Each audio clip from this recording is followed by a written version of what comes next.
I'd been invisible in this family for 29 years. The youngest of three, the one who never quite measured up, the daughter who chose art school over business school, the disappointment who worked as a freelance graphic designer instead of joining Williams and Associates, our family's mid-sized manufacturing firm. My sister Jennifer was the golden child. MBA from Wharton, VP of Operations at 26, Dad's right hand, Mom's pride and joy. My brother Marcus ran the sales division, drove a Tesla, lived in a penthouse downtown. They wore designer suits to family dinners. I wore thrift store cardigans and had paint under my fingernails. Sarah's doing her little art projects again, Jennifer would say at Thanksgiving, her voice dripping with condescension. How charming. Mom would smile tightly. Well, not everyone is cut out for real business. Dad barely looked at me anymore. I'd stopped being relevant to him the day I turned down his offer to work in the mailroom. Start at the bottom, work your way up, he'd said. I'd chosen a scholarship to an art institute instead. He'd called it throwing away your future. What they didn't know, what none of them knew, was that I'd been working 3 jobs through art school. Freelance design by day, coding websites at night, learning investment strategies in every spare moment. While they were building their careers inside Dad's company, I was building something else entirely. By 23, I'd saved $50,000. I started investing. Small positions at first, learning the markets, making mistakes, recovering. I discovered I had a talent for reading financial statements, for seeing value where others saw risk. My portfolio grew. By 25, I had $200,000. By 27, $1.2 million. And then I'd done something they never suspected. I'd started buying shares of Williams and Associates. The company had gone partially public 5 years ago when Dad needed capital for expansion. He'd retained 40% ownership, Jennifer had 12%, Marcus had 8%. The remaining 40% was split among various investors and employees. Dad thought he maintained control. He was wrong. I'd spent 2 years quietly acquiring shares through shell corporations and investment vehicles. Different names, different entities, all leading back to me. I'd bought out retiring employees, purchased from frustrated investors, accumulated position after position. I'd spent nearly $80 million total leveraging my returns, taking calculated risks. Now I own 78% of Williams and Associates. My father owned 40%. I own nearly double his stake. I controlled the company completely. And they had absolutely no idea. The Christmas board meeting was Jennifer's idea. A family business update, she'd called it, scheduling it for December 23rd, right before the holiday break. Just the core family, she'd specified. Decision makers only. I'd arrived in my usual jeans and sweater, carrying my laptop bag. Jennifer had looked me up and down. Sarah, what are you doing here? You said family meeting, I'd replied calmly. Family business meeting, Marcus corrected, adjusting his Rolex. You're not part of the business. I'm part of the family. Dad had sighed from the head of the conference table. Let her stay. She can take notes or something. So I'd sat in the corner, opened my laptop, and started typing while they discussed Q4 projections, expansion plans, and a major acquisition they were considering. A $50 million purchase of a competing manufacturer that would position Williams and Associates as the regional market leader.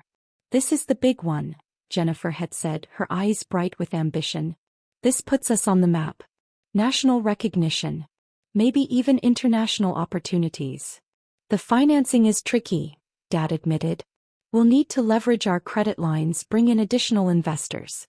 Marcus, you'll need to court the venture capital firms. Already on it, Marcus said confidently. I've got meetings scheduled with 3 firms next week.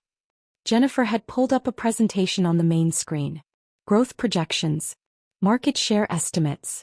Revenue forecasts. It was impressive work.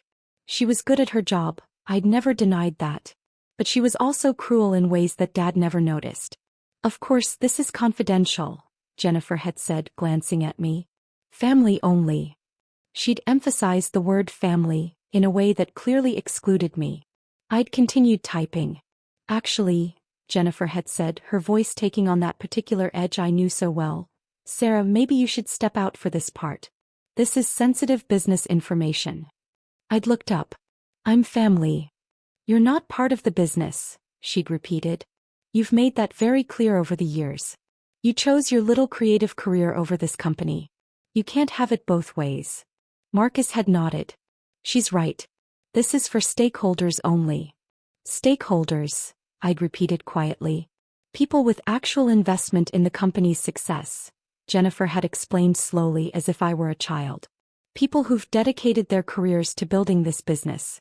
Not people who paint. I do graphic design. Whatever. She'd waved her hand dismissively. The point is, you'll never be part of this company. You made your choice. This is for successful people. Dad had nodded his agreement. Jennifer's right, Sarah. This isn't personal. It's just business protocol. You understand. That's when my phone had buzzed. A message from Catherine Chin, my investment advisor at Hartwell Capital Management. The firm that managed my portfolio. The firm that held my controlling interest in Williams & Associates under various legal entities. The preview on my screen read, Ms. Williams, your $94 million controlling shares are ready for liquidation if you choose to proceed. Board documentation prepared. Awaiting your instruction. I'd stared at the message for a long moment. 29 years of dismissal. 29 years of being told I wasn't good enough, wasn't serious enough, wasn't part of the real family. 29 years of watching Jennifer receive praise for achievements I could have matched if anyone had believed in me. The acquisition they were planning would be transformative for the company. It was a smart move.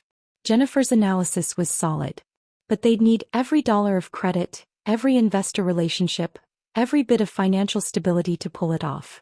And I could end it with a single phone call. Sarah. Jennifer's voice cut through my thoughts. Did you hear me? We need the room. I'd looked up at her. Then at Marcus, smirking beside her. Then at Dad, who couldn't even meet my eyes. Actually, I'd said calmly, I think I'll stay. Jennifer's expression had hardened. This isn't optional. Get out. I'm a stakeholder, I'd said quietly. Marcus had laughed. What, you bought one share so you could attend meetings? That's pathetic even for you. Not one share, I'd replied. 78% of them. The room had gone silent. What?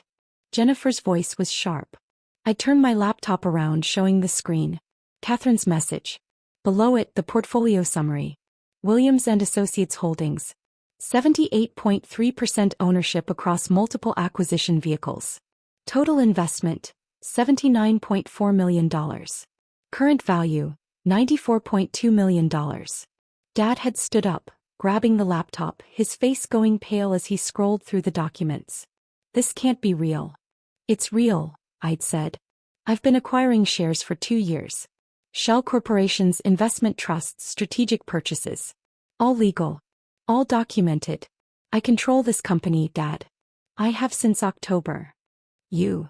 Jennifer's voice had risen. You can't afford. This is impossible. Where would you even get this kind of money? I earned it, I'd said simply. While you were working your way up Dad's corporate ladder, I was building my own portfolio. Tech investments mostly. Some real estate. I did well. Marcus had been staring at his phone, his face growing red. The shareholder registry. There are listings here for HCM Holdings, Westridge Capital, Pinnacle Investments. All mine, I'd confirmed. Different entities, same owner. Me. This is fraud, Jennifer had snapped. You can't just secretly buy up a company. It's completely legal, I'd interrupted. I filed all the proper documentation. The SEC has every required disclosure. You just never bothered to check who was behind the acquisition entities. Dad had sunk back into his chair. 78%. Which means I control the board, I'd said. I control major decisions. Including this acquisition you're planning. The implications had started to sink in. I watched it happen in real time, Jennifer's face going from red to white, Marcus's hand trembling as he set down his phone, Dad's eyes fixed on the table in front of him. The acquisition. Dad had started. Requires board approval, I'd finished. Which requires my approval. Since I hold the controlling interest. Jennifer had recovered first, her voice taking on a pleading tone I'd never heard from her before. Sarah, this acquisition is crucial. It's a game changer for the company. You saw the projections. This could transform everything. I did see them, I'd agreed. They're impressive. You've done good work. Then you'll approve it? Marcus had asked hopefully. I'd smiled slightly. You just told me I'll never be part of this company. That this is for successful people only. That I don't belong here. That was a misunderstanding, Jennifer had started. Was it? I'd asked.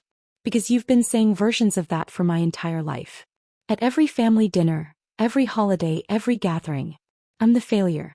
The disappointment. The one who chose wrong. We didn't mean. You meant every word, I'd said calmly. And that's fine. You're entitled to your opinions. But you're not entitled to my money. Dad's phone had started ringing. He'd glanced at the screen, his face going even paler. It's Richard from First National. Our primary bank. You should probably answer that, I'd suggested. He'd stepped into the hallway. Through the glass conference room walls, I'd watched him talk, watched his expression shift from confusion to shock to something like panic. He'd come back in, his hand shaking slightly. They're calling our credit line, he'd said hoarsely. Richard says there's been a change in the shareholder structure that affects our debt covenants. They need to reassess our lending terms. That would be my acquisition, I'd said. Changes in controlling interest trigger covenant reviews. Standard banking practice. Jennifer's phone had buzzed. Then Marcus's. Both of them had looked at their screens, then at each other. The VC firms, Marcus had said. They're all backing out. They're saying there's uncertainty about company leadership. Word travels fast in investment circles, I'd observed. My own phone had rung. Catherine. I'd answered on speaker. Ms. Williams, I'm getting calls from several parties interested in your Williams and Associates holdings. There are 3 firms wanting to discuss acquisition of your position. Shall I tell them you're open to offers? Not yet, I'd said. I'm still evaluating my options. Understood. Also, I have the paperwork ready if you want to call an emergency board meeting. As controlling shareholder, you have the right to remove and appoint board members at will. Thank you, Catherine. I'll let you know. I'd ended the call. 3 sets of eyes had been staring at me. You're going to destroy the company, Jennifer had whispered. Everything Dad built. Everything we've worked for. I'm not going to destroy anything, I'd said. I'm going to make a business decision. The same way you've been making business decisions. The same way you decided I wasn't worth including. Sarah, please, Dad had started. Let me ask you something, I'd interrupted. If I had walked in here 2 years ago and said I wanted to invest in the company, wanted to be part of the business, what would you have said? Silence. Would you have taken me seriously? Would you have accepted my money? Or would you have laughed and told me to stick to my art projects? More silence. That's what I thought, I'd said quietly. So I didn't ask. I just did it. I built my own success, made my own money, and bought my way in. Because that's the only language you understand. Power. Money. Control. Marcus had tried a different approach. Look, we were wrong. We should have respected your choices. But this acquisition, it's not just about us. It's about the 200 employees counting on this company. It's about the community. The legacy. Don't, I'd said sharply. Don't try to guilt me with the employees. Where was your concern for people when you mocked my career? When you told everyone at Thanksgiving that I was wasting my life? His mouth had closed. My phone had buzzed again. Another message from Catherine. Reuters is reporting unusual trading activity in Williams and Associates shares. Expect media inquiries. Dad had seen it. Media. A $94 million position in a mid-sized manufacturing firm? I'd said. That's newsworthy. Especially when the controlling shareholder is the owner's daughter who was supposedly estranged from the business. Jennifer had stood up abruptly. What do you want? Money? Is this about money? We can arrange a buyout. We can find investors to purchase your position at a premium. With what capital? I'd asked. Your credit lines are being reviewed. Your VC partners are backing out. Your acquisition is stalled. Where exactly are you going to find $100 million to buy me out? We'll find it, she'd insisted desperately. Maybe you will, I'd agreed. But it'll take time. Months probably. Meanwhile, your acquisition target will move on to other buyers. Your market opportunity will close. Your expansion plans will collapse. Dad had finally spoken, his voice rough. What do you want, Sarah? I'd looked at him for a long moment. My father, who'd barely spoken to me in 5 years. Who'd written me off as a failure, a disappointment, a waste of potential. I want respect, I'd said simply. I want to be treated like a member of this family, not an embarrassment you tolerate at holidays. I want acknowledgement that I'm successful too, just in a different way than you planned. Done, Jennifer had said immediately. Absolutely. We respect you. We always have. Don't lie, I'd cut her off. Not now. You didn't respect me. You don't respect me. You respect my money. There's a difference. My phone had rung again. This time it was a number I didn't recognize. I'd answered. Ms. Williams? This is David Stanton from the Wall Street Journal. I'm writing a piece about your acquisition of Williams & Associates. Can you comment on your plans for the company? I'd put the phone on speaker. I'm still evaluating my options, Mr. Stanton. There's speculation you might liquidate your position or force a sale of the company. Can you address those rumors? No comment at this time. What about the relationship with your family? Sources say there's been tension between you and the existing management team. I'd looked directly at Jennifer. I'd say that's an accurate characterization. Are you planning to replace the current leadership? As controlling shareholder, I have many options available. I'll be making decisions that serve the best interests of the company and its shareholders. Including yourself. Including myself, I'd agreed and ended the call. Jennifer had looked like she might be sick. The Wall Street Journal? This is going to be everywhere. Everyone will know. That you treated your sister like garbage and it backfired spectacularly?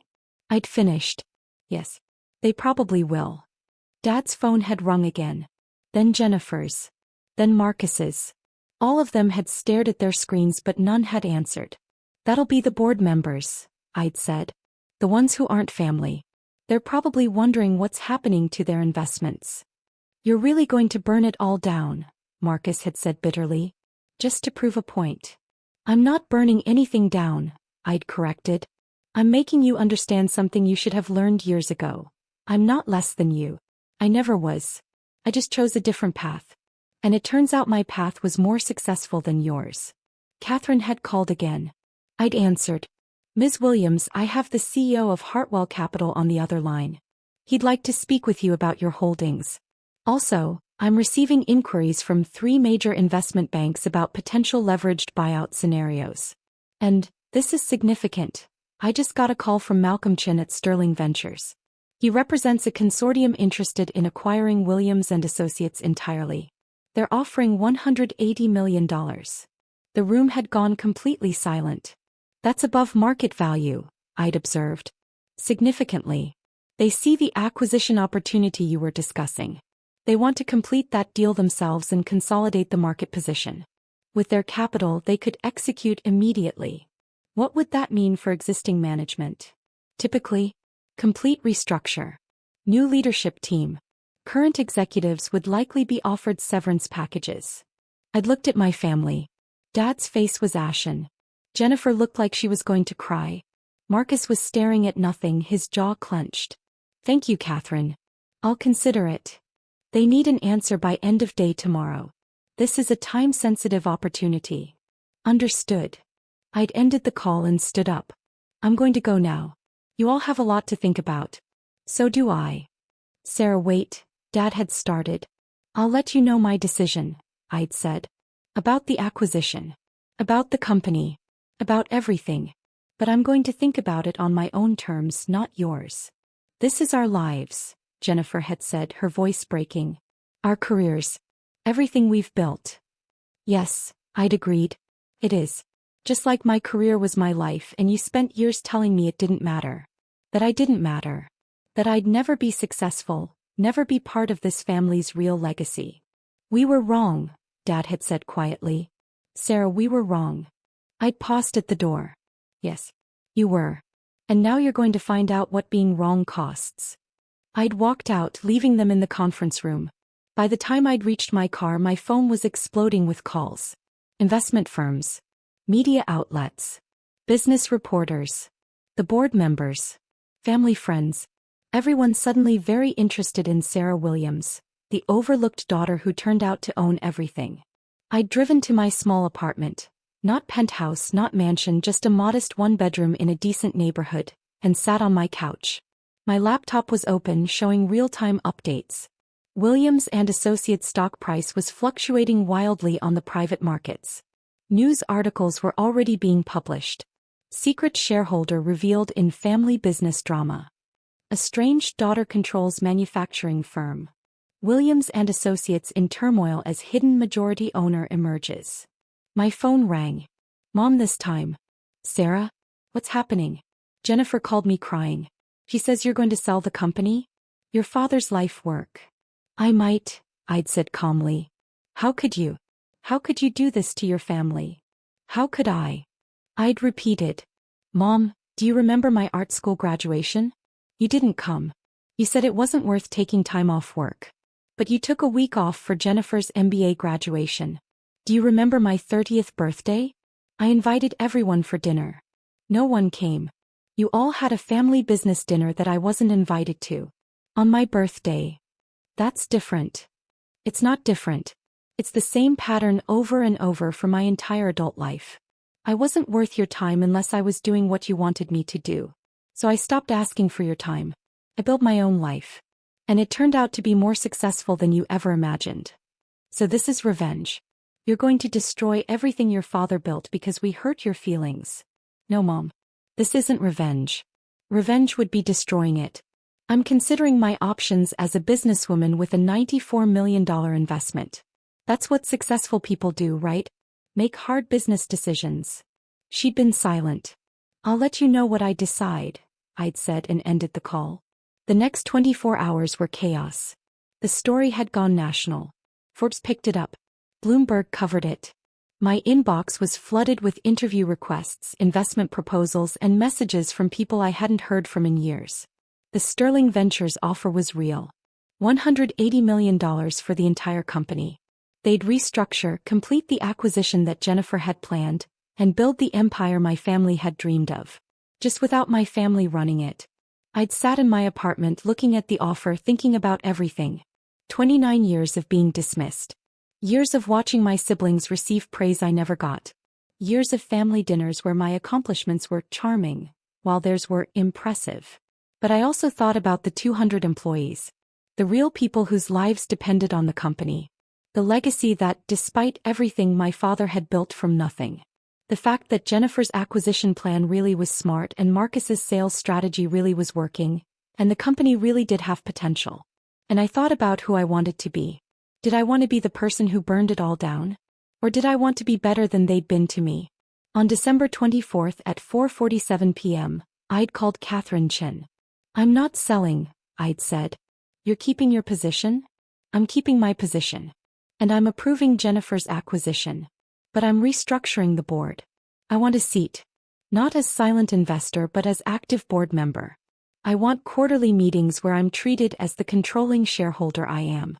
And I want company bylaws updated to reflect reality. Consider it done. Anything else? Yes. I want a formal apology from the executive team. In writing. Delivered to every board member and every department head. Acknowledging that they failed to respect a major shareholder and outlining steps to improve company culture. That's unusual. So is buying 78% of your family's company without them noticing, I'd said. Draft the documents. I'd sent the message to Dad's phone. Acquisition approved. Board restructure to follow. Check your email for terms. He'd called immediately. Sarah? You're approving it? You're not selling. I'm not selling. But things are going to change, Dad. I'm not the invisible daughter anymore. I'm the majority shareholder. And you're all going to treat me accordingly. Yes. Absolutely. Thank you. Sarah, I don't know what to say. Start with the apology letter, I'd said. Make it good. You've got a lot to apologize for. The acquisition had gone through. Williams and Associates had completed the purchase of their competitor, expanded their market position and secured the financing they needed, because banks and investors were a lot more confident when they knew the controlling shareholder was a woman who'd turned $50,000 into $94 million. The business press had loved the story. The hidden genius of Sarah Williams. How one woman outsmarted her family's business empire. Underestimated daughter becomes controlling shareholder. At the next board meeting in January, I'd sat at the table. Not in the corner taking notes, but in a board seat with my nameplate and my voting authority displayed clearly on the agenda. Jennifer had been polite. Professionally polite. Marcus had been respectful. Dad had been different. Quieter. More thoughtful. Less dismissive. Before we begin, Dad had said, I want to formally acknowledge Sarah Williams as our controlling shareholder and welcome her to the board. We're grateful for her support of our expansion and look forward to her guidance going forward. It wasn't the emotional apology I might have wanted years ago. But it was acknowledgement. It was respect. And it was real. After the meeting, Dad had caught me in the hallway. Sarah? Can we talk? I'd stopped, waited. I owe you more than what I said in there, he'd said quietly. I owe you an actual apology. Not a corporate statement. A father's apology. Okay. I underestimated you. For years. I thought because you didn't choose my path you weren't successful. I was wrong. You're more successful than any of us. You're smarter than I gave you credit for. And you're a better person than I've been to you. I'd felt something loosen in my chest. Thank you. I'd like to try again, he'd said. If you'll let me.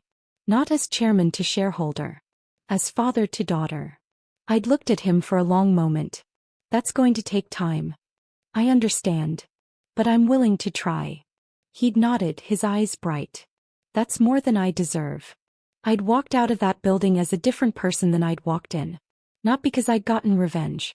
Not because I'd destroyed anything. But because I'd proven, to them and to myself, that I was exactly as capable, as intelligent, and as successful as I'd always known I could be.